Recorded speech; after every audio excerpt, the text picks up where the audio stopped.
Hello, hello everyone.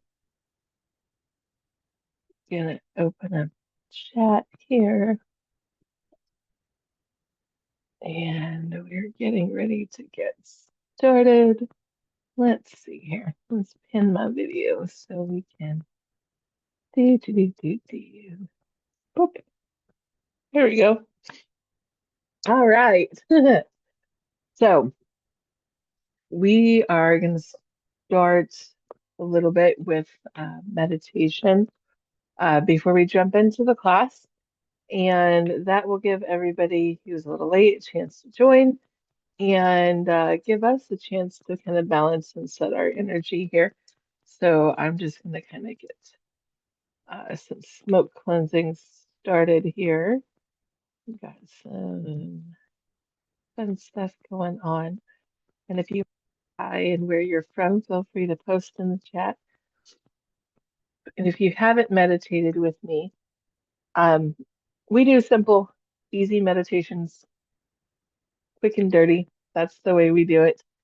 So we're just going to do some really deep breaths in through the nose, out through the mouth, filling up your lungs, your stomach, expanding your rib cage, um, and jumping into this. So, hello from Florida and Los Angeles, your neighbor. So, hello, neighbor. Um, Never been to Florida. I'm looking forward to eventually going over there. I was invited to go over there and teach a retreat, so I might be over in Florida soon. So okay, let's jump into our meditation and let's just start breathing together. Deep breath in and out. The breath helps reset the nervous system, pushing out all the worries of the day as we breathe in and out.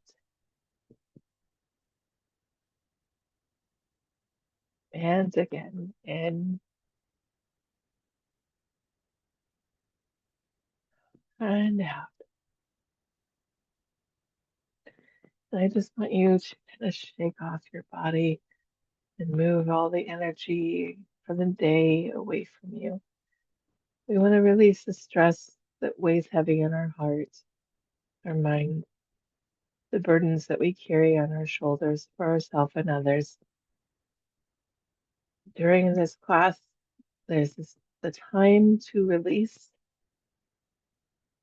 to let go of these things, to open ourselves to learning, peace of mind, and understanding.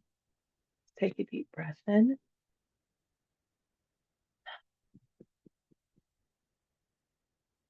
We ask God, Creator, Mother Earth, the ancient holy masters, angels, and ancestors to stand as our guides and protectors for this class. We are grateful for those in attendance. We are grateful for the wisdom and knowledge that is shared by Spirit so that we may become more whole, more in tune, and greater connection to not only ourselves, but our souls and the world around us. Take a deep breath in with prayer and thanks and gratitude. Amen. Prayer is an interesting thing. I think, especially when those of us who are in religious deconstruction, it's kind of becomes a little awkward. I don't know if you guys are in religious deconstruction like I am right now. And it's awkward because prayer is often associated with religion, and it's not. You know, prayer is the messages on our hearts, the way that we communicate with the spiritual world around us. And it feels weird, but at the same time, pardon me, at the same time, prayer is not based in one religion. Dr. Masaru Emoto was a scientist and wasn't, I don't even know what religion he was per se, but he found that they had monks, or I believe it was monks, Japanese monks, in the monastery praying over water, and it healed the water. And their religious practices are different than others. And there's this fascinating video about how they follow different religious practices with water and how each practice prays over water or uses water. But each prayer comes from a religious standpoint that differs, but they have the same results. So what that tells me is that it is intention, it is from our heart, and it does not come from a specific religion or background. And so, using prayer as a way to balance and connect with your energy um, can and should be really powerful, especially if you're in religious deconstruction, because one of the things that happens during religious deconstruction is that the crown chakra can get closed because there's a lot of big emotions where we're like, we're going to shut down to God and the universe.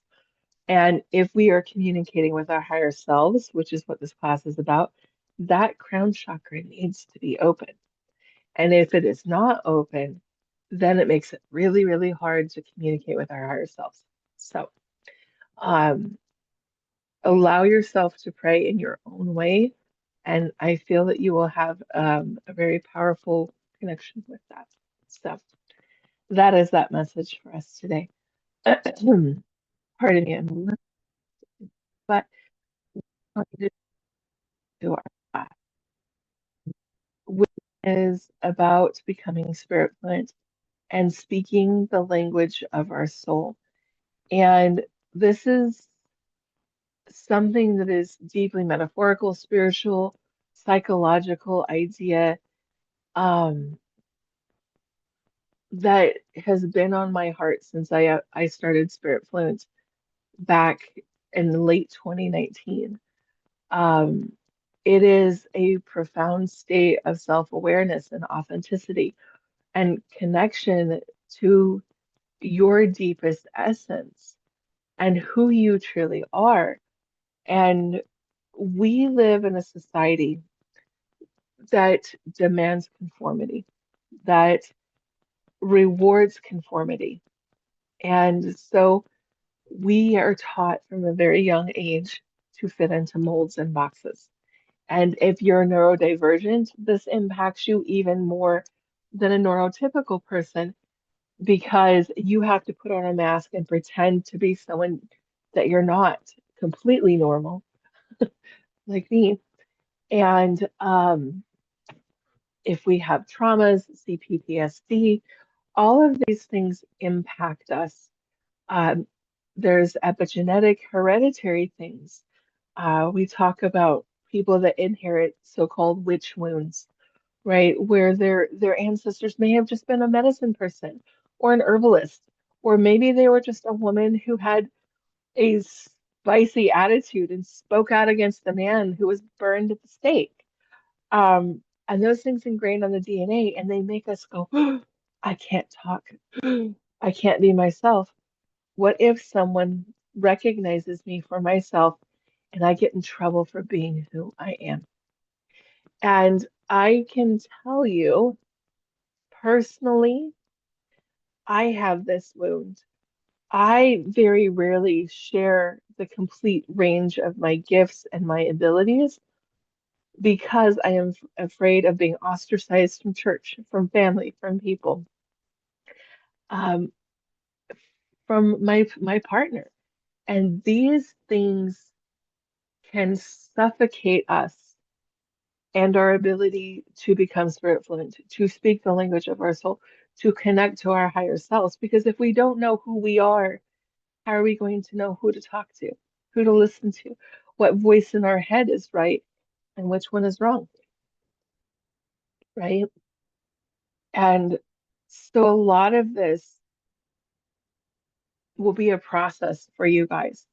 It is still a process for me. I thought, oh, I know everything about me and my gifts. And then something else will open up and I go, oh, never mind. Here's some more. And I remember before my son was shot a couple years ago that I thought spiritual awakening was a one and done thing. You get it over with, you wake up and you're like, woo, I'm good. No, it is so not. It is a constant stage of awakening, a constant opening, a constant reconnecting, and sometimes even disconnecting, right? As things shift, as things change, as your awareness changes, you will constantly be opening, growing, and learning. And if you can access your higher self, it makes that process so much easier, right? And so your soul essence and your truth, it is that unique expression of your deepest self, your soul, your higher self. Um, it it goes beyond, you know, the things that are in your conscious world. It goes into your intuition. It goes into your subconscious fears and your joys and down into your life purpose. Um, I so often get people who come to me and they do soul purpose readings with me. And they're like, I don't know what my purpose is. I don't know what to do. And I tell them what was told to me many years ago. You already know it, but I'm going to help you remember. So I'll tell you a story because I'm a storyteller. I love telling stories. And if you guys have been around a while, you've probably even heard this story, but we'll tell it again. So this was about 10 years ago, and I was at a retreat in, I think it was in Nashville, at least suburb of Nashville. We'll just say Nashville. And one of my friends and elders was there, Strongheart Bear. He's an Ojibwe Nation medicine man. And we had just finished doing Sweat Lodge or Drum Circle. I don't remember what. I think it was Drum Circle. And I remember bursting into tears and being like, I don't know who I am. Tell me what my purpose is, Dan. And I was bawling. And if any of you have ever witnessed me cry, I'm an ugly crier. Like my face turns like a cherry tomato. I like snot. It's not a pretty thing when I cry. Because I'm just full on bleh. And I remember I was like, "You're the medicine man. Tell me what my purpose is. I need to know what my purpose is." And he looked at me, and he's very mischievous. If you ever meet Dan, you'll be like, you'll understand. And he looked at me and he goes, "Oh, you already know your purpose." And I was like, "My dude, no. If I knew my purpose, I would be asking you right now what it is." And he goes, "Oh, only humans forget their purpose. The puppy knows it'll grow to a dog. The acorn knows it'll grow into an oak tree. Only the human forgets." And we do. We forget. And to find that voice within, beneath the social conditioning, the expectations, the fear, and the ego can feel like an insurmountable task. It can feel impossible. And this is why, like myself and other psychics do readings because many people are like, I don't know how to do it, you know? But if you've ever had a soul purpose reading with me, you will know that 9 times out of 10, unless I forget, I'm going to tell you, you know your purpose. It's within you. And I will do everything in my power to return the power back to you, to remind you that you don't need someone like me, that you have you. And that's all you need to do. You just need to learn how to listen. And people always come to me like, oh my God, you're like this really cool psychic. And what? And I'm like, nah, I learned how to listen. And you just need to learn how to listen again yourself. And that's super important because your soul language is a non-verbal communication. It isn't words in a conventional sense, right? It's not, well, let's be real. Sometimes it is like having a conversation with a friend. If you can get to that point, it's kind of fun. Um, it's very interesting. And I'm going to teach you a few techniques that have helped me bypass things as we go along in this class. So don't worry, I'm going to teach you some stuff that hopefully will get you there, right? But sometimes it's our intuition, it's our gut feelings, our inner knowings, our sudden insights, right? It's the little voice in your head that goes, do this. Not the one, not the intrusive thought one, but the one that's like take a different path to work, and then you do, and you realize there was this car accident that you missed because you listened, right? It is written in our emotions, the deep-seated feelings of authenticity, of joy, of grief, of peace, of restlessness. They're signaling to us alignment and misalignment. If you are sitting feeling restless, that is your soul speaking to you, right? Like my soul is restless as hell right now. It's like you need to travel.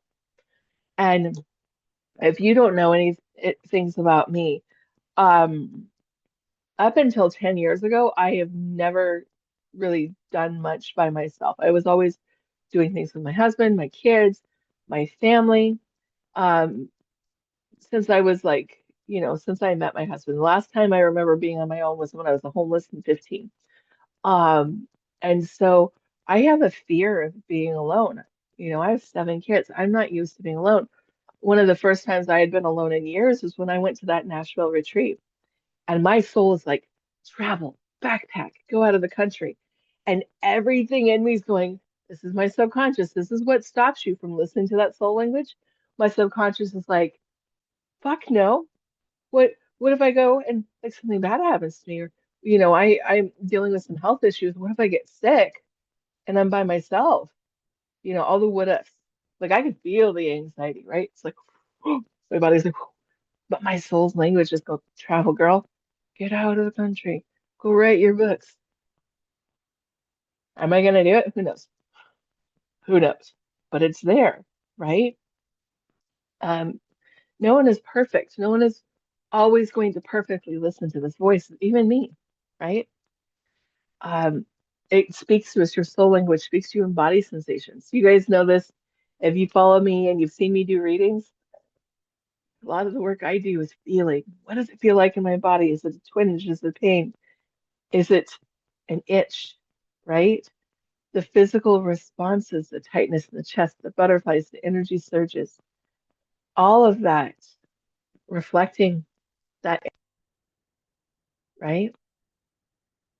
The soul's language is seen in creativity, those sudden epiphanies where you just have a picture in your mind of something you want to create and it starts flowing from your soul. And you're like, I don't know where this came from, but it's there. It's unfiltered artistic expression, art, music, dance, writing, cooking, gardening can all fall into this, right? It's flowing from that soul language. It is your soul projecting something out that is not only deeply healing to you, but it could elicit a healing response into others, right? It speaks to us in resonance, this vibrational, deep sense of yes or no. Like me right now, my soul is like, yes, go travel. My my subconscious is like, no, that's scary. But my soul is like, yes, I need to do this, right? But it's that yes or no when encountering people, places, ideas, choices. You ever get around someone and the vibe is like not it, where you're just like, mm-mm, I don't know why, but that person does not jive with me. I know, I don't know, you guys probably know a little bit about my mom's story, how my mom was missing and we recently found her.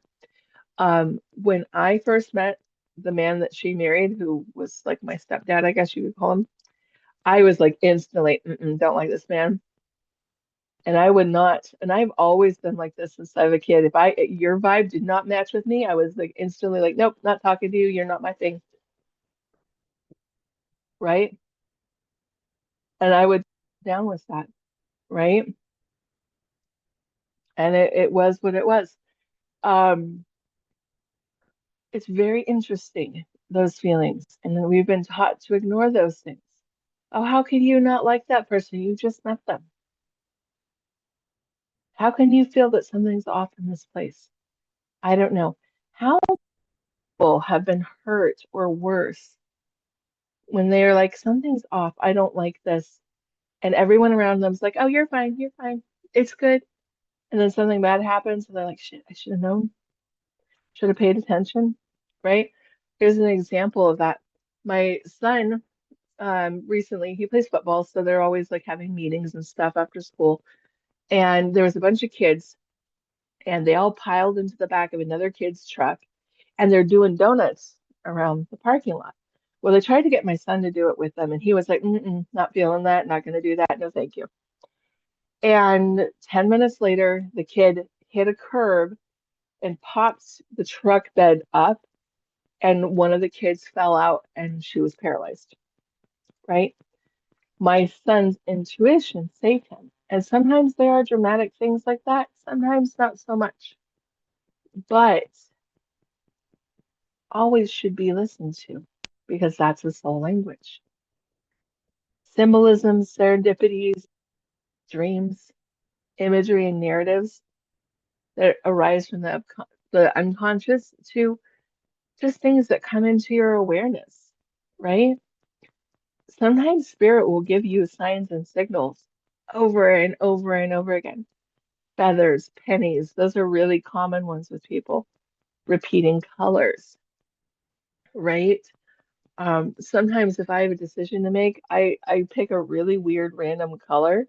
Like I'll be like lavender. Spirit, show me lavender 4 times. And if I see lavender 4 times today, I know I'm making the right choice, right? It's really funny.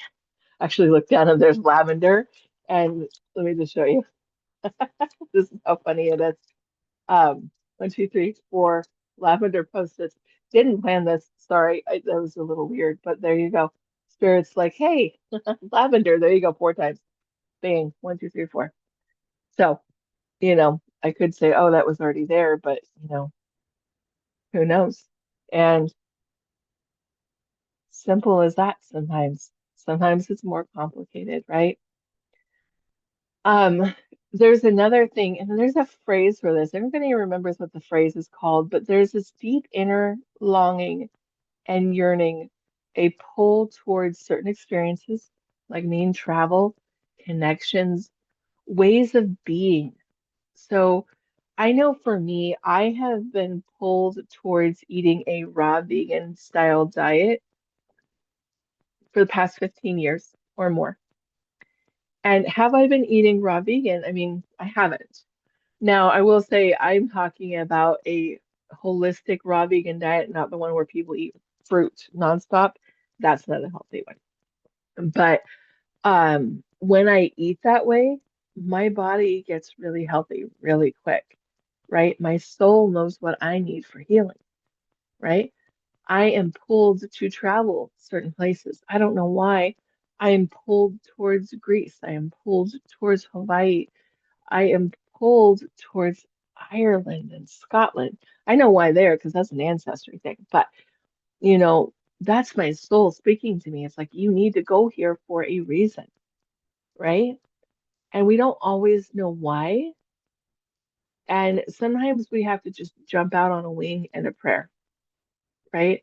Where we're like, okay, I am just gonna guess at this point, right? Um, but as long as that feeling is not pulling you towards doing something that is hurtful or harmful to yourself or others, follow it, right? Summer says you have that pull too to travel abroad, then girl, go do it. Go do it, right? Can you imagine the experience? Maybe spirit is connecting you to someone in another country, and that connection changes your world and your life, but it wouldn't happen if you didn't do it, right? We don't know until we try, and maybe nothing happens. Maybe it was just a confidence building exercise from spirit, but you never know until you try, right? The soul language is this universal and personal kind of dialect, right? And while the mechanisms of like intuition, emotions, feelings, etc., can be a universal human experience, the content of your unique soul language, what brings you joy, what your purpose feels like, what symbols resonate, where your soul is pulling you is completely and utterly unique to you, right? It is so unique to you that very few other people will be able to speak that language. And those that can, those are soulmates. And they don't have to be a romantic soulmate. There are friend soulmates too. Summer says she feels so peaceful when you do it. See, that is it. I'm telling you. Oh my gosh. Like traveling abroad still terrifies me alone, but I'm like, I gotta do it. Right? So, what it means to become spirit fluent, um, and speaking your soul's language, it signifies that you are starting to master um,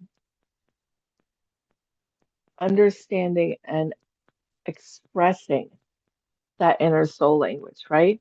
It's one thing to understand, it's another thing to express and take action, right? And I can tell you that these soul conversations sometimes are so powerful. And sometimes it's like battling between the subconscious and the higher self. Sometimes I'm like, shut up, subconscious. I know you're wrong. Let me talk to my higher self. I do it with my clients. Like their subconsciouses are sometimes assholes.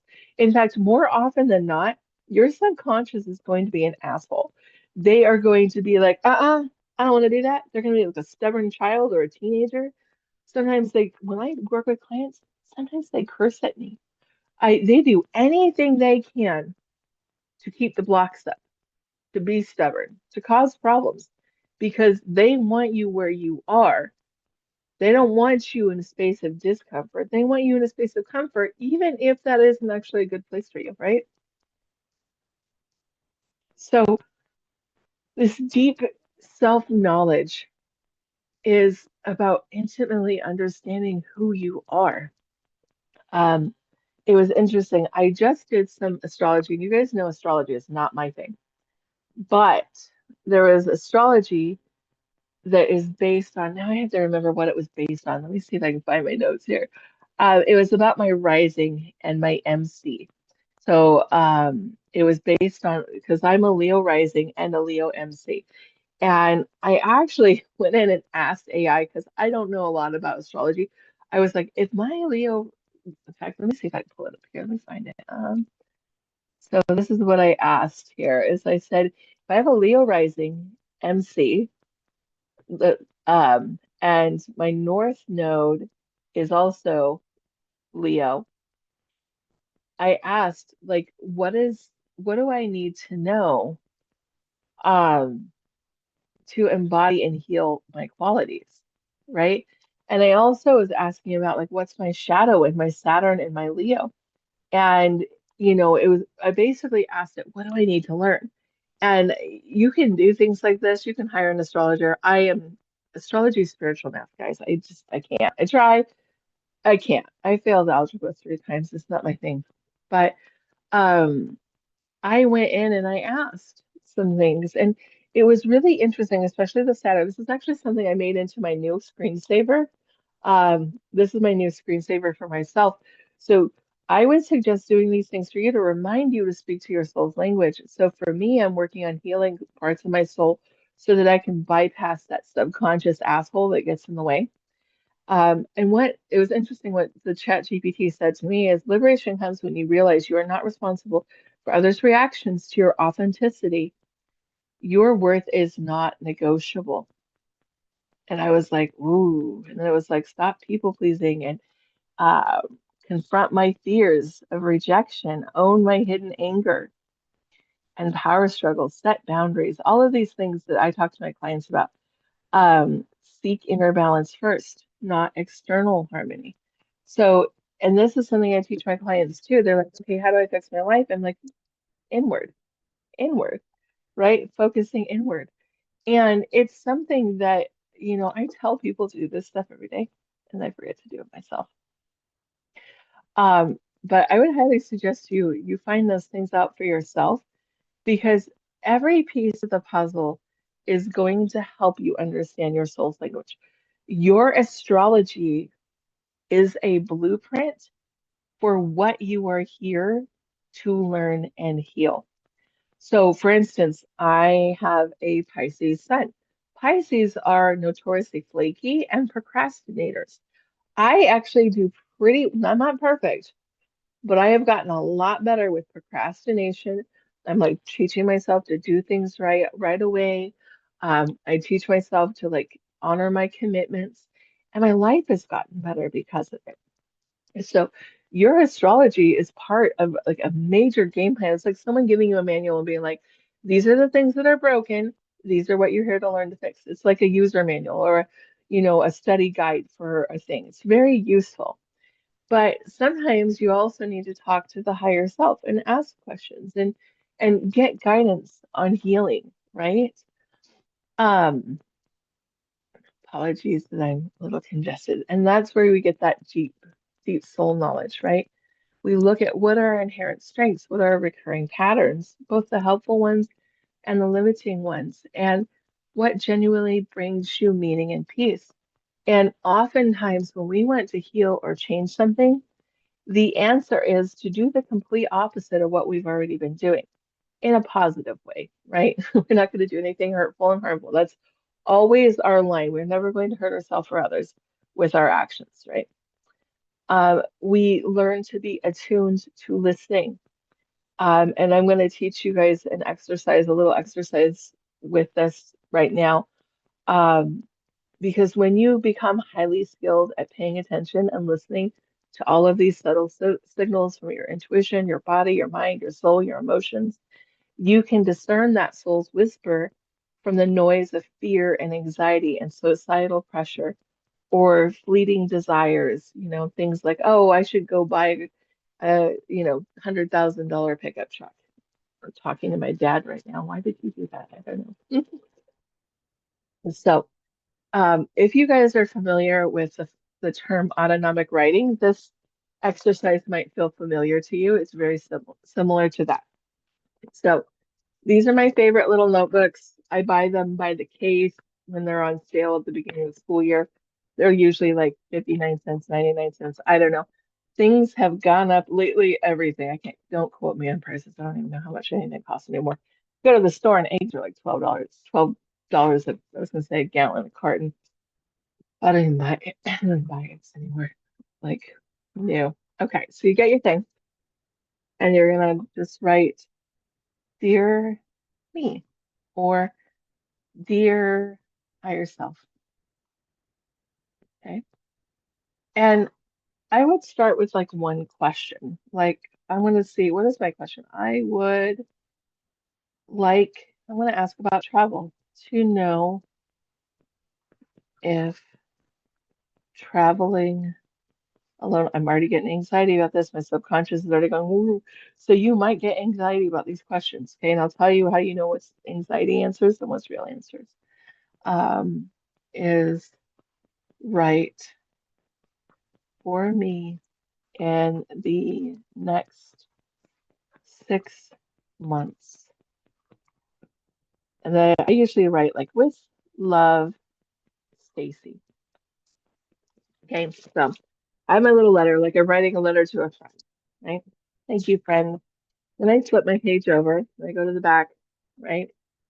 And I'm gonna do this really quick, so I might be quiet for a minute. If you guys want to follow along, you're welcome to do it. If you got a piece of paper and a pen handy, otherwise just kind of listen and we'll kind of walk through it together.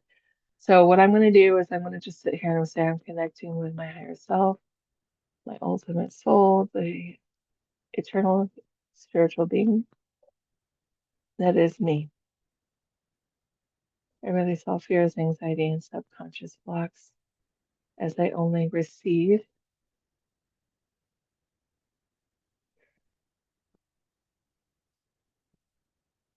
Travel is good for you.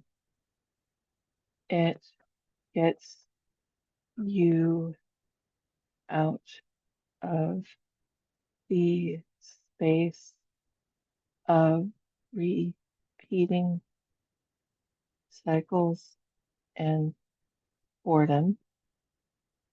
I have a very special mystery for you to solve that will only happen during travel. Don't worry, you won't die. You might get sick, but just be careful of the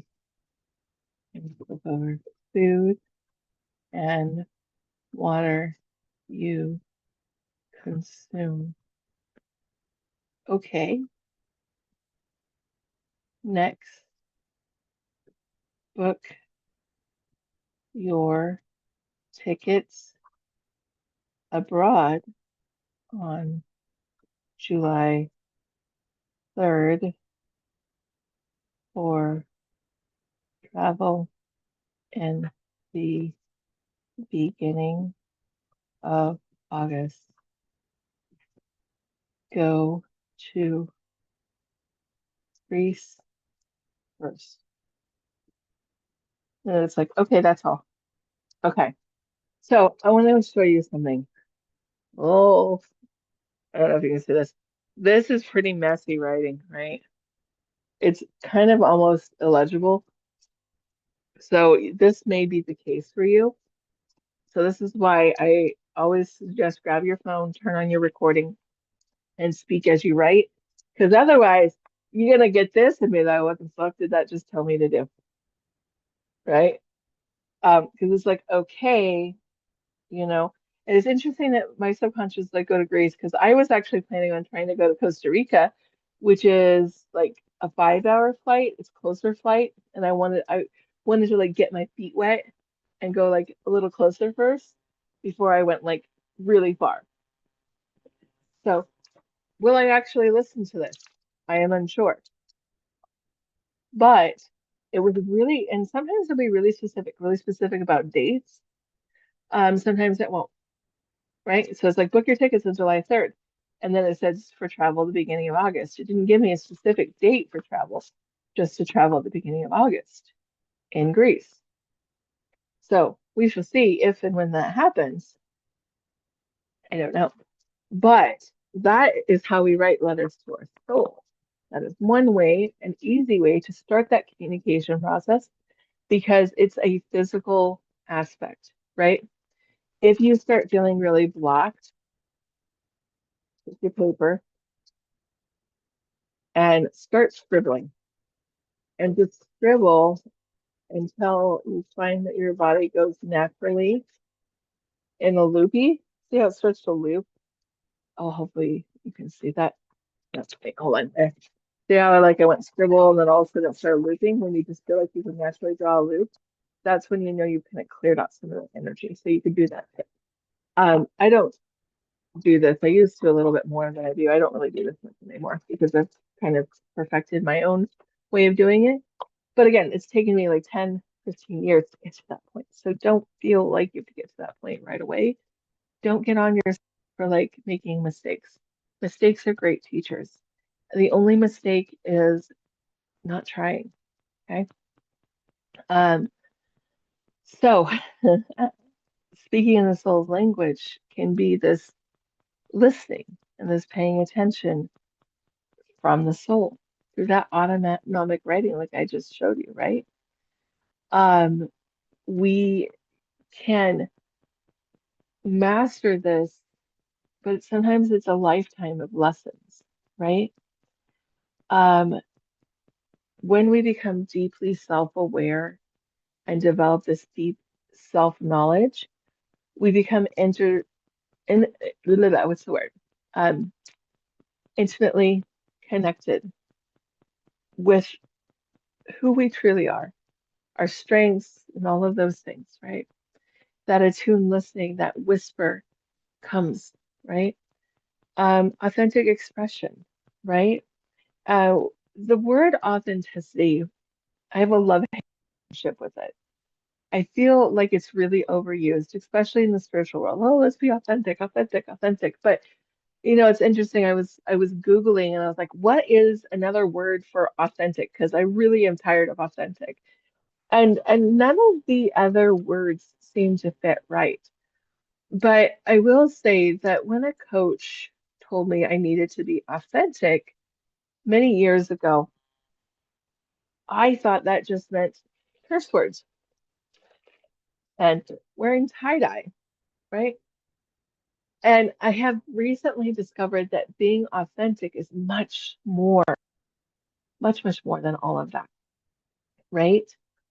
Um, Authentic is being who I truly am without the need or fear to hide pieces of me, right? And when I understood that, I realized that I wasn't being authentic, right?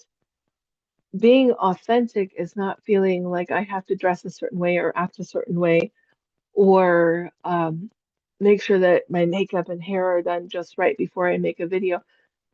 Um, that is not vulnerable and authentic, right? Vulnerable and authentic was showing up in the middle of a spiritual crisis, showing up when my son got shot, and showing up with all of these things.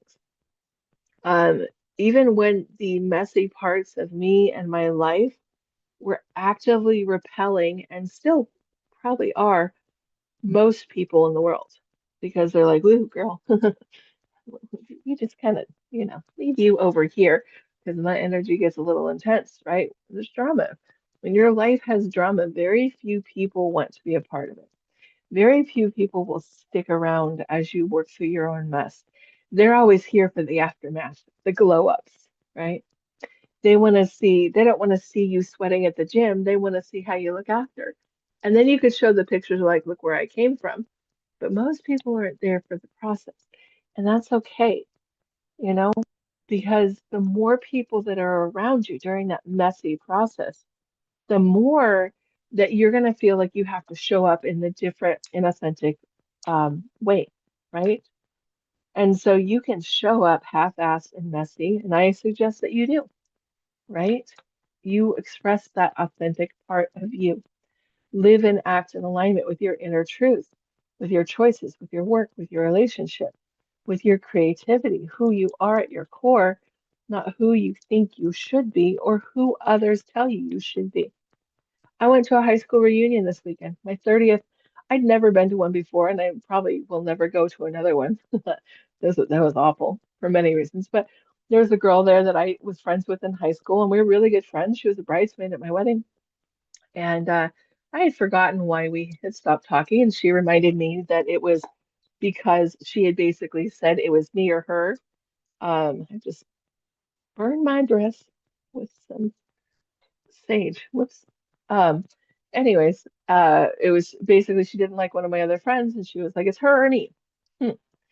And I was like, "I'm not choosing between friends." And so, anyway, she parted ways, and she contacted me before the reunion. I knew she was using me from the get-go. I did, but I was like, "Well, maybe she's not. Maybe my intuition's wrong." No, she was just using me for a ride, and basically her emotional support person. She actually ended up ditching me. We drove the 2-hour drive to the reunion together. And she's like, "Oh, I'm going to chip in for gas. I'll pay your gas on the way home. It'll be so much fun. We'll get to know each other, talk again." All she wanted to do was gossip about people on the way home, uh, on the way up there. And then she ditched me after the reunion. I actually talked to one of my other friends up there. And I was like, I knew she was going to use me for rides from the get-go, but here we are. And it's interesting. She didn't say a word to me. She ditched me and hasn't said another word since. And I'm like, yeah, that's the way that goes. I didn't listen to my intuition, but I did at the same time. I knew right, where she was going. But in the process, I felt this need to act inauthentically, right? I couldn't wear my tie dye. I would just wore like this black jumper. I really was like inauthentic to myself that whole day. And I was like, why did I go? Because somebody pressured me and I was like, shit, I still got those wounds from when I was like 15. So, you know, even I can show up inauthentically, and even injured parts of us can make us show up inauthentically years later after we've felt like we've healed these things. And so don't be afraid of the messy parts where things will come up from that subconscious past years and years, 30 years before, right? And that's okay. It's just showing things we need to heal. My one of my biggest things on my little thing, it says this, pause for before agreeing. Is this my truth? In relationships, demanding your silence. Oops, yeah, this girl actually told me to shut up 3 different times in the drive up here.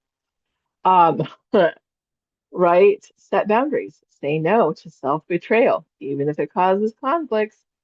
Um, Say no to people pleasing.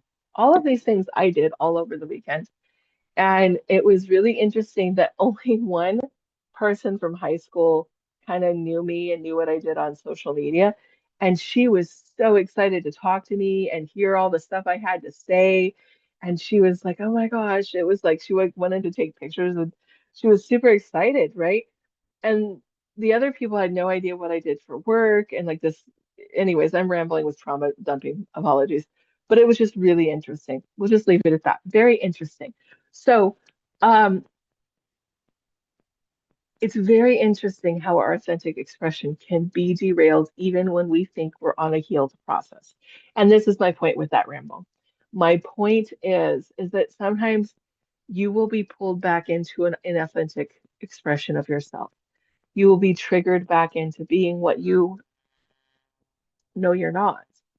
And you may not even realize it until after it happens. But be okay with your subconscious showing you another piece of you that needs to be healed, right?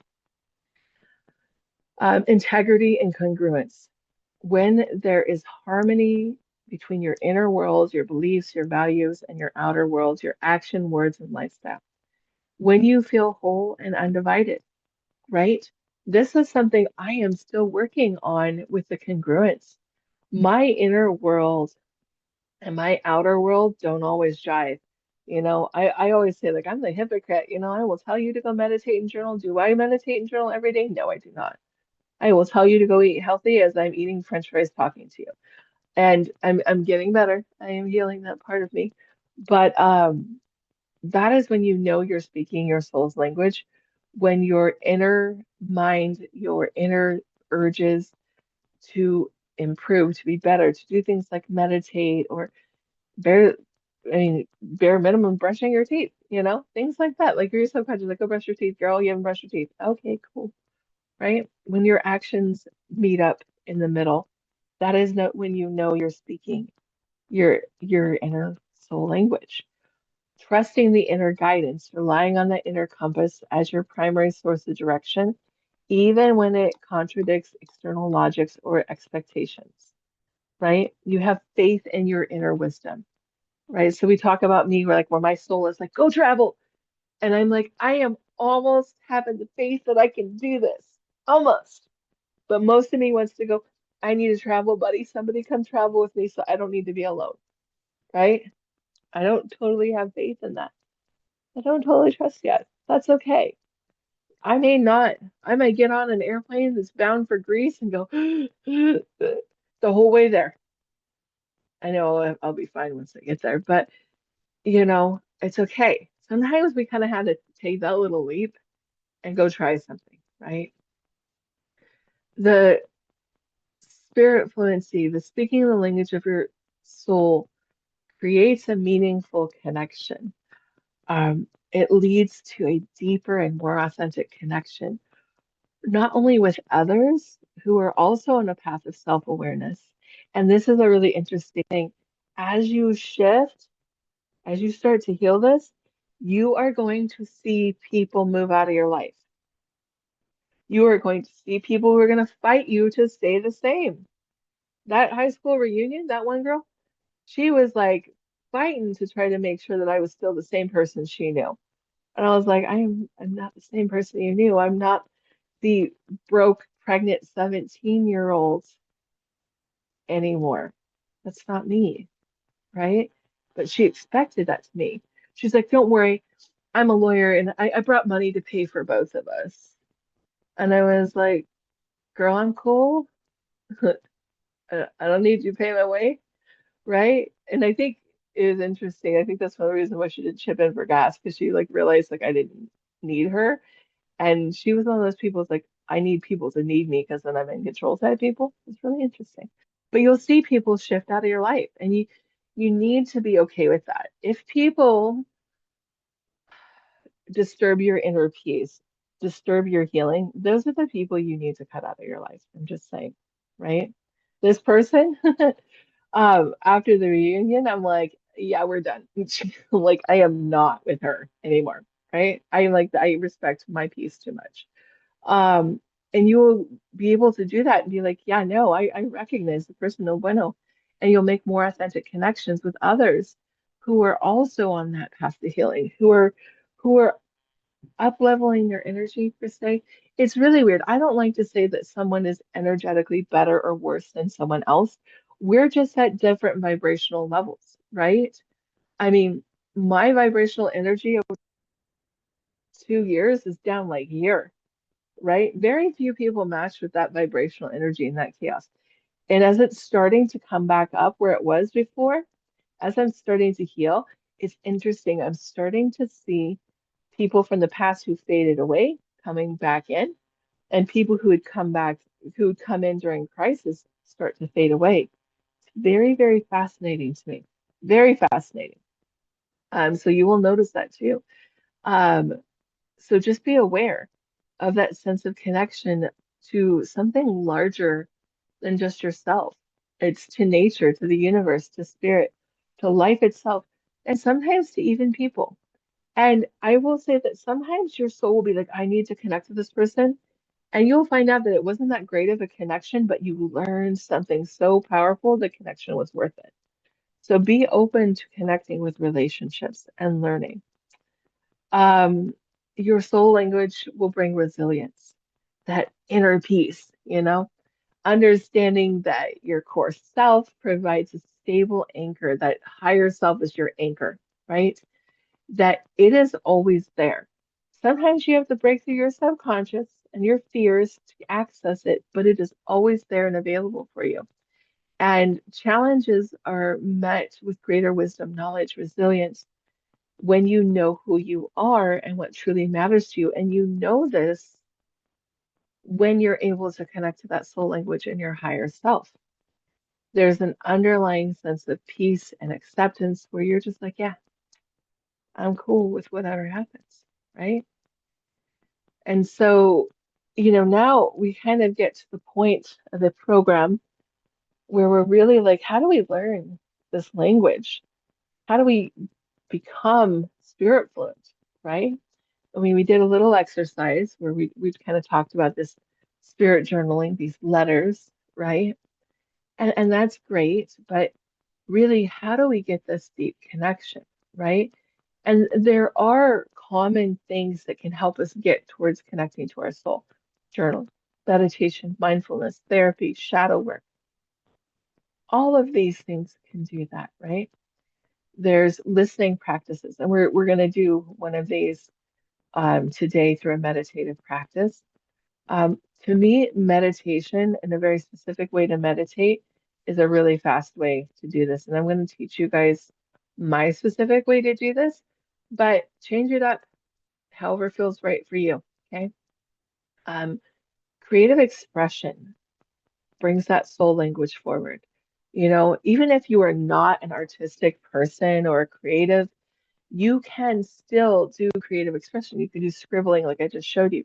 You can finger paint. You can do things that are creative just to create. You can bake, you can do art, whatever it is, without self-judgment. That will help you access these deeper states. And this is achieved by just doing something that feeds your soul, that is something with your hands, where you're writing, you're making a loaf of bread, you're baking a cake, whatever that is can really help you. Nature and solitude. Spending time alone is the fastest way to disconnect from all that external noise and reconnect internally. It's no wonder that Spirit is asking me to travel alone, right? I do feel a little disconnected. I think many times, many of us feel disconnected, right? Even myself, where I'm like, shit, do I remember my intuition? Why do I just not feel connected to myself anymore. Yeah, right. Mindful choice making, the art of the pause. This is something I'm still learning, right? Like this whole reunion thing, I was like, I don't want to go. My intuition was like, don't go. And then I went, and it was stupid, and I regret going. Oh well, learn things, right? But if you can pause the reactivity from your subconscious and ask what feels true to me, and then honoring that answer, it is okay to tell people, thank you for asking, or thank you for putting that choice in front of me. Can I get back to you tomorrow? Can I get back to you next week? I mean, eventually I always get back to people or whatever, but you don't have to make a choice about anything really right away. I mean, some things, life or death, yeah, okay. But in general, you can say, thank you for inviting me. I'm gonna think about that and get back to you. And that's okay. Or you can sit and just take a deep breath. Sometimes I'll repeat the question back with what I heard you ask was this. And then they'll be like, yeah, and I'm like, okay, let me think on that for a minute. Let me meditate on that for a minute. And be okay with sitting in silence as you feel into what is going on, right? Um, and then honoring the answer, whatever that is. Being vulnerable and authentic, practicing and expressing your true feelings and needs in your relationships. This isn't just romantic relationships. This is your relationships with yourself, with your family, with your pets, with the people at your work, right? Don't swallow your feelings. Don't swallow your words. Express your truth in a way that is not hurtful and harmful to others. And it lands where it lands. If you're not intentionally causing harm with how you're expressing it, if you're going to someone, you're like, you're a stinky baby head. I don't like you, and your hair color is weird. That's intentionally causing harm. That is not vulnerable. That is not authentic. That is mean. That is cruel. That is rude, right? Like when I was with that person, you can see I have a lot of trauma from this weekend. And she was like, shut up. You're not autistic. Let me tell you what you are. Yeah. I was like, she's like, I was like, well, yeah, right. Really easy to like not be authentic when someone's like, shut up, right? But be okay with saying, hey, that's okay that you think that, but that's not true. Was I strong enough to say that? No, I was not. I'd like to say that I was, but I wasn't. That's okay. I learned. I learned something, right? And then move on, right? Explore your values. We talked about in the beginning today about religious deconstruction. It's okay if your values and your views change. It's preferable if your core values change. You know why? Because it means you're becoming aware and more human. I can tell you my core values have been flipped upside down in the past 20 years, 15, 10 years, 5 years. My core values are completely different than I used to be on pretty much everything, 75%, right? And that's okay. I am allowed to change. You are allowed to change. You're allowed to change your mind. You are allowed to get new information and be like, you know what? Now that I have new information, my perspective's changed and I'm okay with that, right? You can release the cognitive dissonance, the belief preservation for true healing. That is where true knowledge, that is where true growth is saying, hey, I learned something differently, but now I learned something new that changes that. And it's okay to align with something new. It really is. So identifying and consciously living by your core values and being open to change them. Facing your fears and shadows. Ooh, we've been talking about facing fears all night tonight, haven't we? Courageously examining and integrating the rejected or hidden part of yourself, right?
Holy guacamole.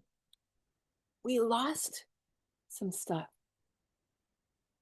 Luckily, hopefully, my headphones died. I apologize, guys. Hopefully, what was the last thing we heard? Because I was like going on a good thing. I was like, what? So sorry. Um, Apparently there was something either I misspoke, we need to respeak. So, you wrote down the core truth and then couldn't heal anything. Let me go back to my notes. Core truth, core truth. I don't even know. I don't even know. All right. So exploring values, that was where we were talking about living by your core values, right? Um, so we'll kind of just go over my notes again, make sure we touch on everything um, with those notes really quick. So facing your fears and shadows, courageously examining and integrating rejected or hidden parts of yourself, right? What pieces of you have you pushed aside, right? Um, for me, it's all the weird pieces, right? All the things where I act like a quote unquote weirdo. There's parts of me that I don't talk that nobody knows about me except for my husband. And there's really no reason that nobody should know those parts about me because other people know those parts about other people and they're fine. But I'm afraid of what everybody might think of me. So I don't talk about them, right? And maybe someday I'll be brave enough. And maybe this class will even help me too. Um, but look at the parts of you that you've shoved into the shadows, that you've released, that you're like, I can't talk about that. I can't be that, right? Because that is going to block your ability to fully listen to your soul's language, right? So back to the kind of synopsis, in essence, becoming spirit fluent, speaking the soul's language is a lifelong journey of moving on from living on autopilot. And that autopilot is your subconscious. It's the repetition. It's the day in and day out and same in, same thing. If you're on autopilot, you're not listening to your soul expressions, right? If you're living according to external expectations, societal expectations, relationship expectations, you're stuck, right? You're not listening to that language. But if you every day wake up and you're living a life of profound authenticity, guided by that deep inner wisdom, that truth that resides within you, it becomes about knowing yourself so deeply that your life becomes an authentic expression of the knowing and the communication that you have with that higher self, right? And it's less about speaking the language and more about a state of being and listening at its deepest level, right? People always say, oh my God, you're such a cool psychic. No, I just learned how to listen. I learned how to be still, right? And someone once told me that you should listen. You're born with two ears and one mouth because you should listen twice as much as you speak. So remember that the concept of speaking your soul's language is more about listening than actually speaking. So we're going to kind of jump into the exercise. We've got about 23 minutes or so left. Um, the one thing I want to talk about is where your soul or your higher self resides. Okay. We might think it's in the crown chakra because that's where our mind is, right? This is where we think, where we're connected to our higher self. Where does the soul actually reside? Right here in your little heart. Okay. And every beat of your heart sends that light that is your soul throughout the veins of your body, right? Your light, your soul is the expression of your body. It expresses in your physical appearance, it expresses in your illnesses, it expresses in your hair color, your eye color, your mannerisms. The way you speak is a reflection of the soul that is inside, right? Um, the balance that you have between that communication of your soul and the imbalances that are created by the subconscious, right? So the sicker the body, we could say the less in communication with that higher self or soul that we are, right? The more inauthentically we are living. And so connection to that soul language starts with the heart. And it starts to following and listening your heart.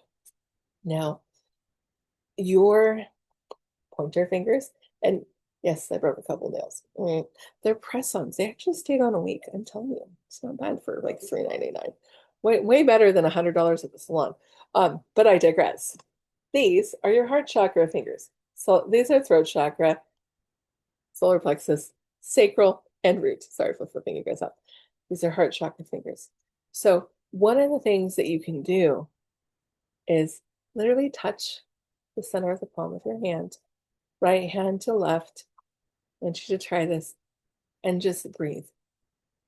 This is a way to connect the higher self with the physical self. Another way you can do that is just touching both of those fingers together like this, creating a complete energy connection.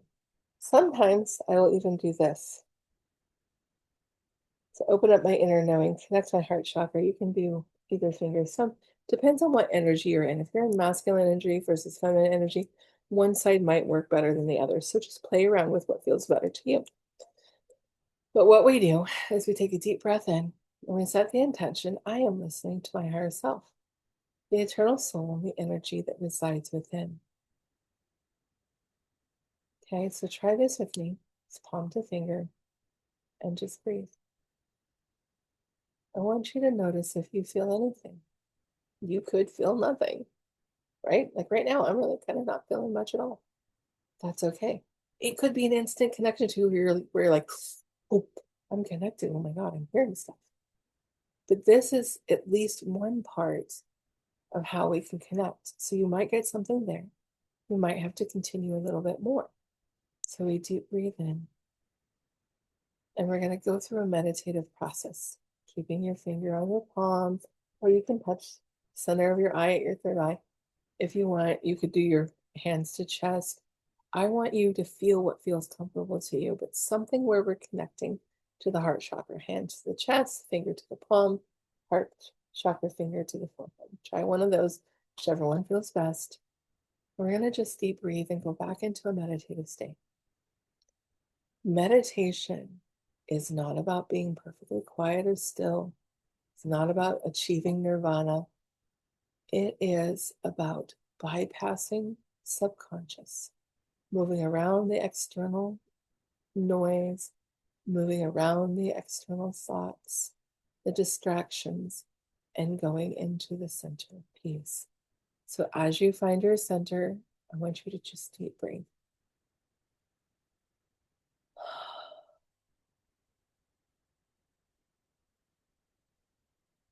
Push out the fears,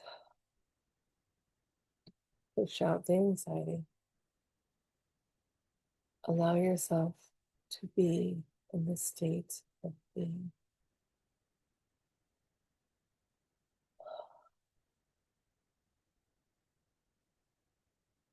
Speak out louder in your mind.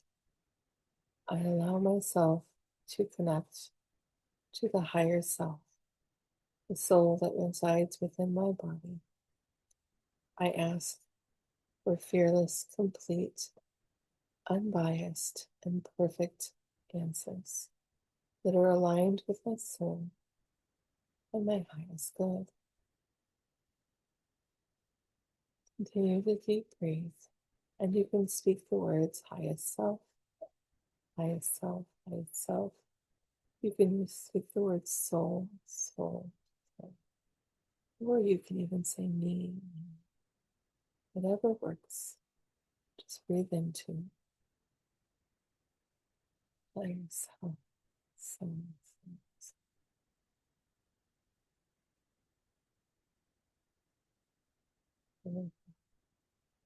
You may hear some communication, you may see some things from me. Here, I have questions and you have answers. Let us speak together. So I would like you to communicate to your higher self by speaking out loud, by feeling, by projecting images or pictures in your mind. Whatever that is, communicate a question to your higher self right now.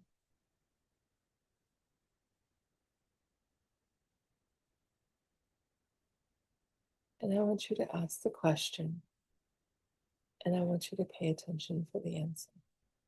Is it a feeling, thought, words, pictures in your mind, willing and ready to accept all communications in all forms from your higher self, even if you do not immediately understand them? Just going to take a few deep breaths as we focus in on this communication, as we listen without fear, judgment, or bias. Pay attention to all things.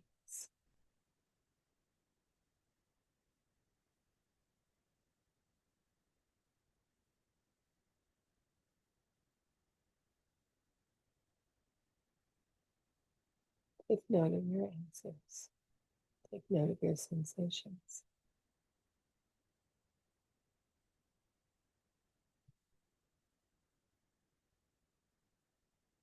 Let us send peace, love, and gratitude to our higher self, saying thank you for the wisdom that has been shared. Thank you for the connection that we have.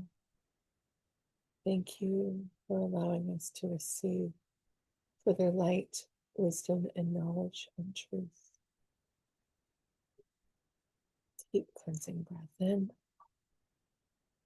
Thank you. Speak in your mind or out loud. I allow my connection to remain permanently open between myself and my soul, so I always may receive with clarity and direction the messages of my higher self. Allow myself to be more fully aligned with my purpose, my path, and my direction. Allow my consciousness to become aware of what my subconscious is trying to share in needs of healing. Allow my conscious to be aware of the healing that is being shared from my higher self. Allow all parts of me to be reconnected in a peaceful and non-harmful way, so that I might retain and gain new wisdom, information, and knowledge for my highest good and for the good of others. Deep breath in, breath out. We say thank you and say amen. Take a few deep breaths. Pay attention to how you're feeling, and when you're ready, wiggle your fingers on your toes. Shake your body out. Stretch. And then allow yourself to come back into the room. So I would love to know how you guys felt with that. If you felt a connection or if you did not. Either way is okay. You've got a partial answer, a complete answer. You've got a novel. If your answers didn't make sense, all of it is valid. None of it is ever going to be perfect, especially when we first start. But I would love to know if you were able to connect.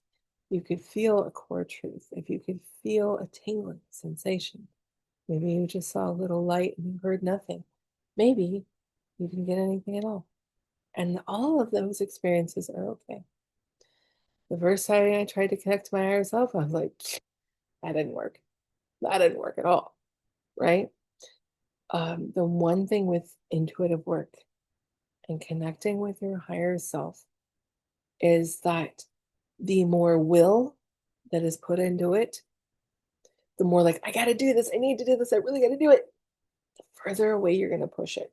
And it's going to make it hard. And intuition, spiritual communication, is one of the hardest and one of the easiest things in the whole world. It is the hardest because you have to get out of your own way. You have to push that subconscious aside. You have to trust, right? You have to be in a state of willing to get no answers, but also wanting to receive as well, which is a really weird place to be. And Gloria says she didn't get anything, and that's okay. You may not get anything the first time. You may not get anything the first 12 times, right? And then all of a sudden you do it and everything clicks. So I don't want anyone to be discouraged by the resistance. I want you to actually be encouraged by it. Because what that shows me is that your subconscious is fiercely trying to keep you from doing that higher soul communication, right? And it's fiercely like, no, you're not going to do this. I have control of your life, right? We got these grouchy, angry inner teens and inner children ruling our life. They just want cookies and pizza. They don't want us to heal because then we put them aside, right? And they become less important, right? Jessica says she got resistance. We've been fighting, so you get it. You still feel like heartburn, but you started to see fireworks. Ooh, so you got some energy movement there, right? The heartburn is the anxiety and the fears that are bubbling up, right? That are bubbling up, preventing you from connecting with that core truth. So be okay with every experience. Every experience is a teacher.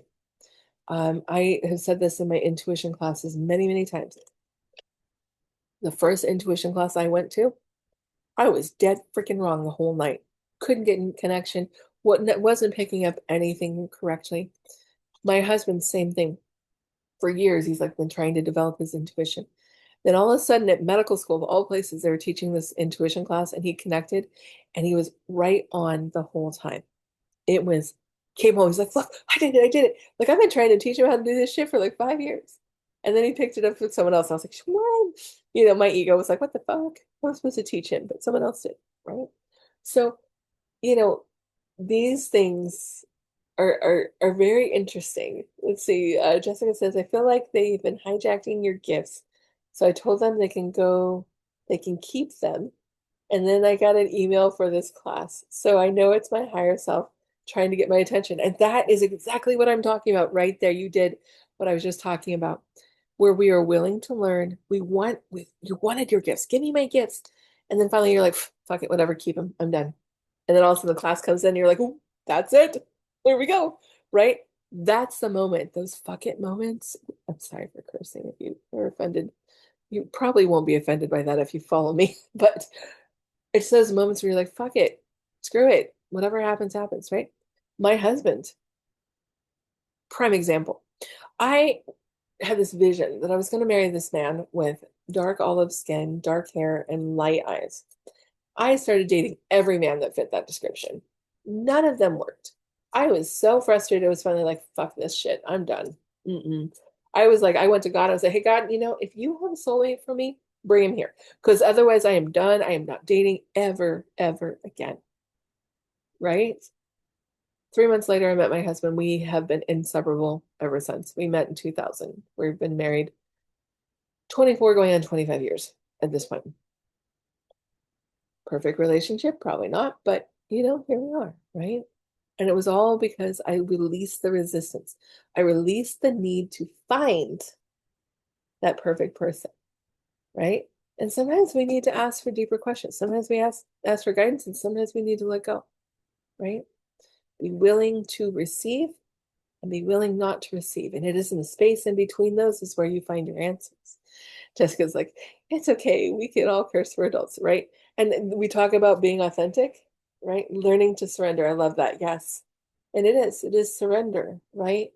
Because otherwise, the fear, the anxieties of not just ourselves and our spirits and our internal little monster of a subconscious, it's the epigenetic programming from our parents, our grandparents, our great grandparents. It's ingrained on our DNA as safety mechanisms. What the fuck? Like we're battling not only our shit, but everybody else before us. So there's a lot to break through, right? We talked about in the beginning the witch wounds, where it was like someone would have burned at stakes just because maybe they cursed at their husband. Maybe they went out and picked an herb and healed someone, and then they're like, "You're a witch," right? But it created a wound, created a fear, right? There are so many things and so many layers to this that I don't want anyone to ever get frustrated. What I want you to do is keep shifting and trying. And you will understand and begin to understand how your soul expresses to yourself um, as you go along, as you relearn who you are. And that is the most important thing, is starting to relearn who you are, what you like, what you dislike. Gloria says, I've been hearing the word surrender for the last week or so already. I'm starting to wonder if I'm doing it all wrong. Um, Surrender reminds me of this. When I was a kid, we used to go swimming in the Sandy River in Portland, Oregon. And my dad always said, if you ever get caught by an undertow and the river pulls you out, don't fight the river. Right? He says, point your feet in the direction you want to go, float on your back, and gently use your arms to paddle your way to shore. Right? And that is the visual that I always think of when I think of surrendering, is that, and this is also with intuition, is that I'm not giving up and like drowning in the river, but I'm also not fighting that river. I'm saying, okay, I want to go to that shore over there. I'm going to point myself in that direction. I'm going to gently move myself and I'm going to go that direction. Right? But I'm not going to fight it, because if you fight it, that's when you start feeling like you're drowning.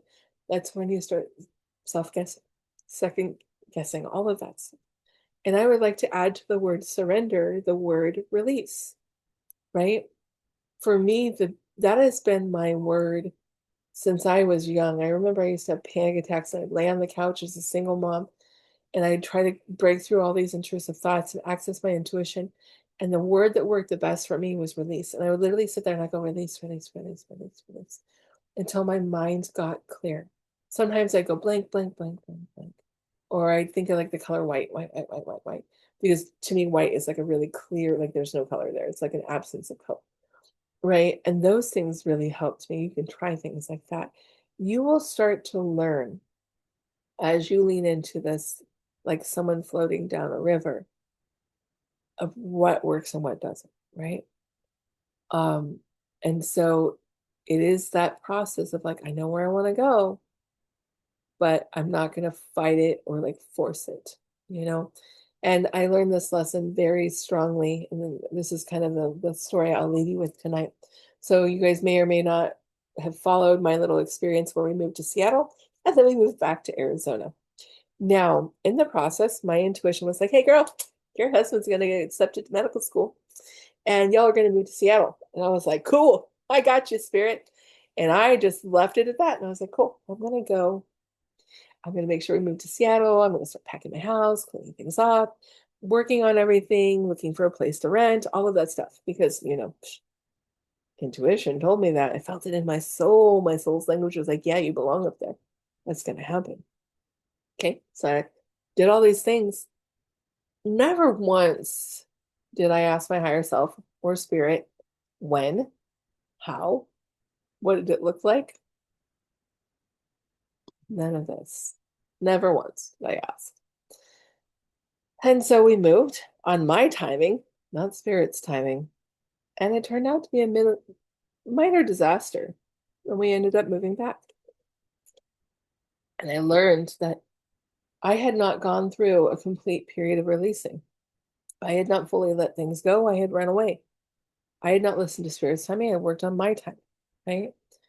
And so understand, as you develop your soul's language, that all of the things that you learn, that you use to open, that you start to communicate, are on spirit's timing. They are on your higher self's timing. And you will be taught. Sometimes it will feel like you're being fed a grain of rice at a time while you are starving and there's a big bowl of rice in front of you. And sometimes spirit's like, here's the whole bowl of rice, you eat the whole thing, right? Sometimes spirit's like, you're thirsty, let me turn the fire hose on. And it's overwhelming. And sometimes that water trickles like a drop, and you're like, I am so parched, I need more, right? Allow things to flow. as they are flowing. I will highly recommend, do not ever do a forced awakening. Do not ask spirit. Do not tell spirit that you're bored and you want to learn more. I did this. Oh, I learned so much. Past 2 years, holy shit, did I learn? It was rough, it was hard, and it was oh so not fun, right? So don't force these things, but allow yourself to just every day go on a meditative practice. Set the intention. I am connecting with my higher self. Start with the journaling, if the little letters to your higher self. Sometimes that technique helps you kind of break the water a little bit, or break the ice, not the water. Well, ice is frozen water, but you know what I mean. Break the ice a little bit. When you're like, okay, I broke the ice, and I'm getting a little bit of messages. Sometimes, like when I first started out, I would get a little pendulum, right? You can even make a pendulum with a little needle and a string and be like, I'm connecting to my higher self. Ask your higher self yes or no questions. You know, you can get yourself a little, what are those little dowsing rods? Ask yourself higher questions that way. Sometimes you need tools that can kind of help you bypass all the chaos and anxiety that you have. But whatever tools or methods that you use, the intention is always the same. I am only connecting with my soul, aka my higher self. I am only receiving messages that are of my highest good. I am bypassing my subconscious and any ingrained fears or ancestral fears or miscommunications that might happen. Be really clear about what you're hearing, what you're listening to, right? If you get overwhelmed, be okay with stepping back, right? This is why people who go through massive awakenings, Kundalini awakenings, forced Kundalini awakenings, where they go see a shaman and the shaman's like, here's some ayahuasca, open up, um, have mental health crises because they force things. Don't force things. Allow them to flow and open gradually, because if you force things, it can create mental health crises. So be okay with like, hey, I didn't really get an answer today. That's okay. That is so okay. Ask your higher self, what do you need to communicate with me? What do I need to heal? Ask spirit, show me what I need to heal. One of my favorite things to do, and I did this for myself. I said, Spirit, tell me the top 3 things I need to know that I'm supposed to do the next 3 months. The top 3 things I was supposed to do were write my books, work on my relationship with my husband, and what was the other one? Work on my physical health. And that's what Spirit wanted me to do. So that is the primary focus of what I'm doing, right? And that might be things I need to do to get a better and higher connection with my higher self. So that's okay. So be okay with being where you are, starting where you are, and receiving what you're receiving. And if you're not able to fully connect with your higher self, to speak your soul language right away, don't be frustrated with it. This is a lifelong learning thing. And sometimes it will feel like you are literally starving to death and someone's feeding you a grain of rice at a time. And sometimes it'll feel like you get the whole buffet at once. And just be okay with whatever you are being taken, because that is where you are meant to be. Okay. But again, like you're floating down the river, you can still have direction. You are not just completely at whim of that river. So that will conclude our class for today. I will do my best by tomorrow-ish, hopefully, cross my fingers. I never make promises on when I'm going to get recording up, because invariably it takes me forever if I do that. So when I do it, I will do it. I'll get up the recording for you guys to come rewatch, re-listen. Um, I will try to like timestamp or isolate some of the meditations so you can find them a little bit easier. And maybe even try to put a little PDF together that'll help. And I'll kind of put it on my website in a little free class, and also on YouTube, so that you guys can access that, and use those things to help yourself and continue just to keep working on this and practicing. I would highly suggest as well to watch the intuition classes that I have. They're free on my website or on YouTube. Work on inner child and ancestral trauma healing as well. Those things are really going to help things open up more for you if you were struggling a little bit more. So that concludes our class. I hope that you guys found some useful information in class, and hopefully this will lead you further down your path of becoming spirit fluent and speaking the language of your soul. If you have any questions after class, feel free to contact me or message me through the website. I'm more than happy to answer. Typically fairly slow at responding, but I will definitely do my best because I am always open to feedback, questions, and constructive criticism. So, all right, everybody, I hope that you have a beautiful day. Thank you all for being here and have a wonderful evening. Goodbye, everybody.